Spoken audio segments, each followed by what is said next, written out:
Alright guys, we have a data download video for you today. So as always, we are on Proton's Twitter. So if you do want to check them out, I will leave the link down in the description.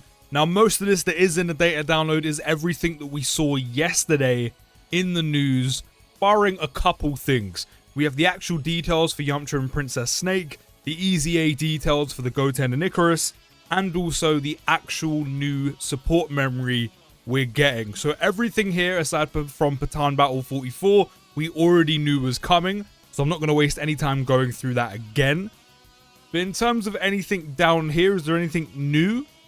I mean, we have the actual details for the support memory, which is randomly changes key spheres of a certain type to Fizz key spheres, GT heroes or joined forces category allies key +2, and attack and defense plus 25% for 2 turns, and superclass allies 10% attack for 1 turn on the 3rd turn from the start of battle.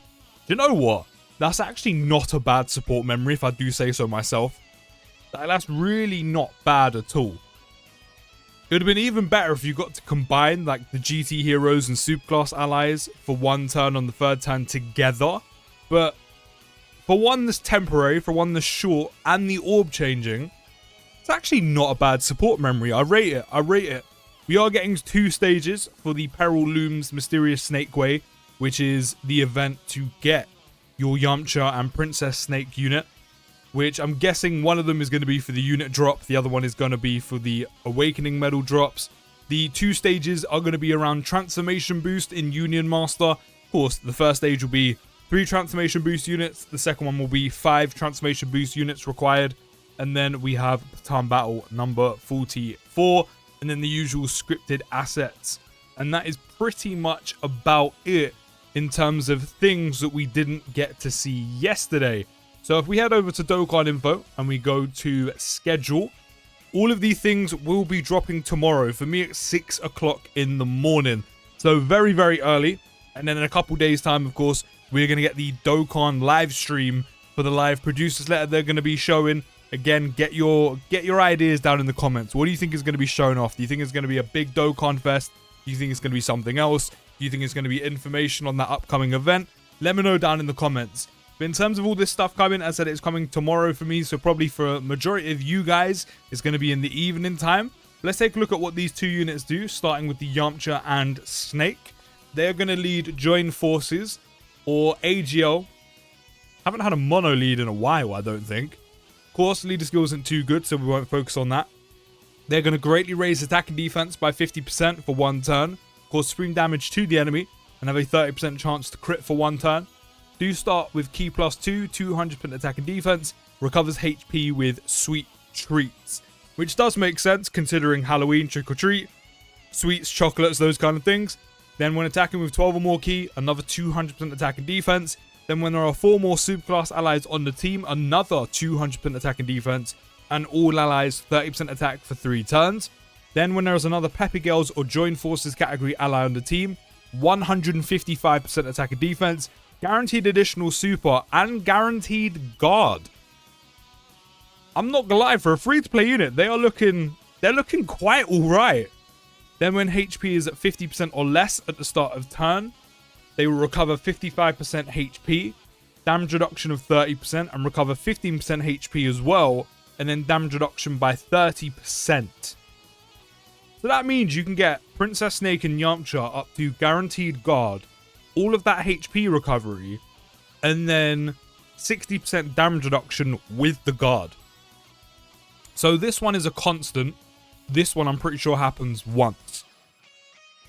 But even so, even when it happens once, 60% damage reduction and guard on a free-to-play unit. In fact, let alone that, a free-to-play Halloween unit is really, really good. Not to mention as well, that's what, 70% healing in total as well. Again, I know it's going to happen once, and then after that, it's just 15% and just 30%. But even so, for a free-to-play unit, they're looking really solid. I'm not going to lie, a lot of attack and defense. You've got the healing and the damage reduction. The boosted healing and damage reduction for 1 turn, combined with the one that stays with guard, is still just kind of crazy. And support as well for all allies. They look really, really good. Turtle School, Infighter, Solid Support, Shocking Speed, Courage, Otherworld Warriors, Shattering the Limit. I mean, for the most part, you are going to be sharing those links with the Yamcha. And the only 2 categories they do belong on is Joined Forces and Otherworld Warriors, which, to be fair, I thought maybe they'd only have 1 category, but they do have 2. And you know what? Otherworld Warriors isn't actually too bad. You've got PyCon, you've got the 10th anniversary Gogeta, you've got the Go Frieza unit, also the 10th anniversary Vegito. There's some actually solid units in here. Not that you're going to be taking Yamcha and Snake into anything crazy like Red Zone or anything like that, but dare I say they actually look okay. Just they have no categories.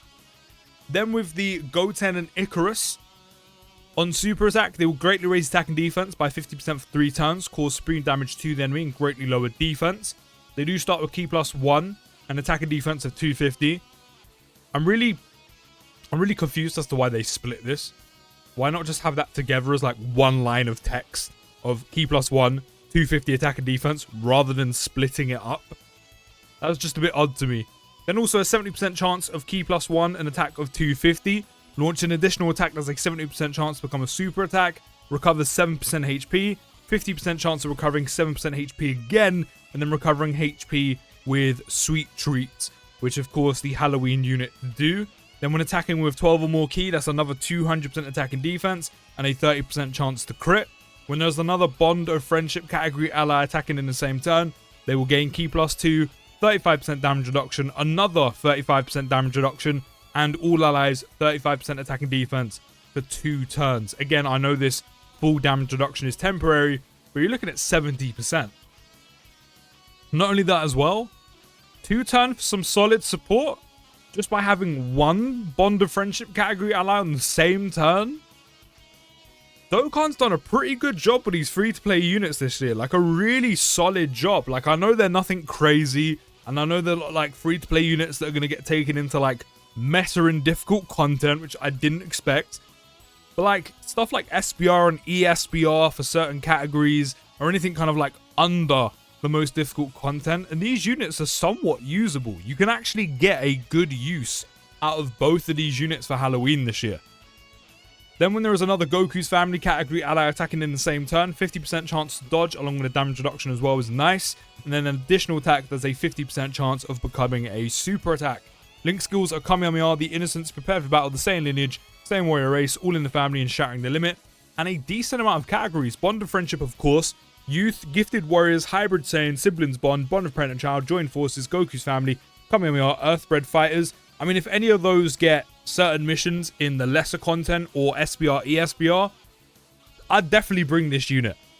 Definitely bring this unit, especially with the dodge, damage reduction, and also the support. Very solid little side easy A, or easy area, should I say. A very solid little unit, if I do say so myself. And another thing before we do go, the reverse system has now been removed from Dokkan. Currently, this is only on the update implemented on JP, which is version 5.310. Give it a couple days time, maybe a week. This will also be implemented into global. It's still kind of crazy how we're in big 2025. The games are synced and we still don't have same game updates drop at the same time. There's still a disparity in time frame. But let me know down in the comments, what do you think of this change? I really do like the streamlined change now. I really do think it's a lot easier to level up SA. So instead of reversing, for example, this Z Update LR Goku, as long as the unit belongs in that, I guess, tree of that unit, for example, the SSR, the TUR of the SSR, the TUR Awakened, and then the LR, they will all provide SA levels to this Goku because it is the same unit. It is the final form, if you will, of that unit. And the other thing that has been more streamlined, which I think is great in general, but especially for newer players, especially when things like Kais, Sleepy Kais, etc. are a valuable resource that you don't want to get rid of lightly. I remember back in the day when Kais were scarce, so for newer players, this is great. As long as the unit that you are leveling up their SA, if the character belongs, again, essentially under that same umbrella, under that same kind of family tree of that character, for example, LR Super Saiyan God Goku, Super Saiyan God Goku being the character here, you can provide SA levels from another unit that is also under that umbrella. So for example, this free-to-play unit starts off as this SSR Super Saiyan or Super Saiyan 2 Goku, I think it is, will then awaken into a God Goku and then awaken again into a Super Saiyan Goku. And all of those units will provide SA levels for this LR God Goku, because at one stage or another through the awakening process, you do awaken it into a God Goku. So they will provide SA to him, which I think is, as I said, a great quality of life streamlined change, especially for newer players. However, I can see why some people would be upset about this change, because now, especially for you Dokkan collectors, if you had reversed units that were, say, the SSR or TUR versions of an LR, they've now been reversed into the LR versions, and you now can't have each separate version of that unit sitting in your box. So for those like definitive collectors, 100% collectors of Dokkan, you now kind of miss that in the game, which I do understand. I do think it's a shame, and I get why you'd be annoyed. But I think overall, I think the update is a good change. But I feel like maybe they could have just left the units alone, but I can see why they couldn't, so I get why some people would be upset.